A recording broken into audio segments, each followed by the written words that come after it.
নমস্কার, কেমন আছেন সবাই? আজ বুধবার আর আপনারা তো জানেন আজকে মহালয়া। তো সবার প্রথমে জানাবো শুভ মহালয়া। আপনাদের পুজোটা সবারই খুব ভালো কাটুক, আশা করবেন যেন আমারও খুব ভালো কাটে। আর আজ যেরকম মহালয়া ঠিক তেমনি কিন্তু আজকে অমাবস্যাও আছে, কারণ আমি তো অমাবস্যা করি। আর অমাবস্যাতে আজকের দিনটা তোমাদের সঙ্গে আমি অমাবস্যা নিয়েই শেয়ার করব যে আমি অমাবস্যাতে কী কী করি, কী কী করা হয়। আজ সকালবেলা উঠেই কিন্তু স্নান করে নিয়েছি। আর আপনারা তো জানেন আমি রোজ দিন সকালেই স্নান করি, কিন্তু আজকে কোনো কিছু না সেরেই আমি স্নান করে নিয়েছি, কারণ আজকে স্নানের পর থেকে কিন্তু সব কাজ শুরু করব।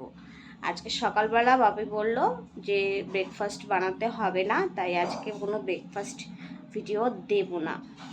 আর আজকে আমি এখন যাব বাজারে, অলরেডি রেডি হয়ে গেছি।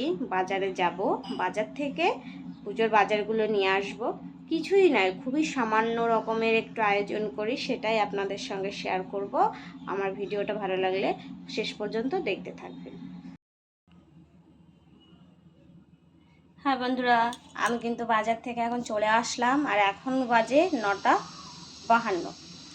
আর বাজার থেকে আমি কি কি বাজার করলাম চলো তোমাদের সঙ্গে শেয়ার করি।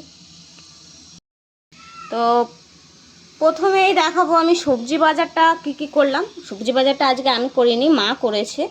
তো আমি নিজেও জানি না সবজি বাজারের জন্য মা কি কি এনেছে। এদিকে দেখিয়ে নিই, দেখো ঝিঙে, এগুলো কিন্তু ওই বেশ ছিবড়া ছিবড়া হয়ে যায় যে ঝিঙেগুলো, এটা সেই ঝিঙে। এটা মা চিবোতে খুব ভালোবাসে, তাই জন্য নিয়ে এসছে। আর এখানে আছে কাঁচা লঙ্কা, আর এটা আছে পালং শাক। শীত এখনও পড়া স্টার্ট হলো না, আমার শাশুড়ি পালং শাক খাওয়া স্টার্ট। এই শুধু এবার তোমরা বাজারে থেকে দেখবে শুধু পালং শাক ঘরে আসবে, লাস্টে খেতে খেতে আমার মনে হয় না পালং শাক মুখে তুলি।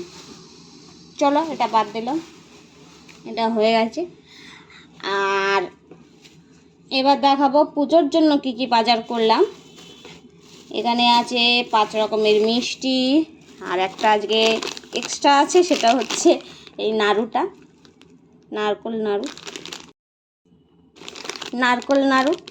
তো কেন জানি না মনে হলো যে আজ তো দেবী পক্ষের শুরু, আর আজকে যদি একটু নাড়ুটা নিয়ে যায় তাহলে মা খেতে পারবে, সেইভাবেই নিয়ে আসা। চলো এটা এখানে রাখি। আর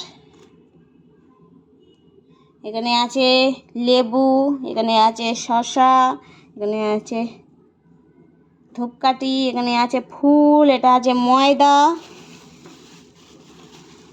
আর এখানে আছে একটা নাশপাতি, একটা আপেল, একটা পেয়ারা আর কলা। তো এই হলো আজকের বাজার। আমি রান্নাটা করে নিই, তারপরে তোমাদের সঙ্গে আমার পুজোর জিনিসগুলো শেয়ার করব। তো এখনকার মতন এইটুকু, পরে আবার ফিরে আসছি।